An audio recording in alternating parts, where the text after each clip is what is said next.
Hi అండి, అందరికి praise లో అందరు బాగున్నారా? నేనైతే దేవుని కృప వల్ల బాగున్నాను. ఈ మధ్య కొన్ని కామెంట్లు మెసేజ్లు చూస్తున్నాను, నాకు నవ్వు వస్తుంది.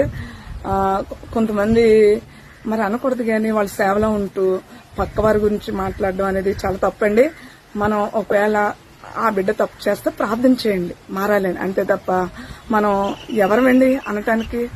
మనం దేవుని బిడ్డలమండి. అందరం యేసు ప్రభు గారికి చెడ్డవారు కావాలి, మంచివారు కావాలి. ఆయన రక్తంలో కడగబడ్డామండి. ఆయన కొరకు మనం బ్రతకాలి, ఆయన కొరకు జీవించాలి.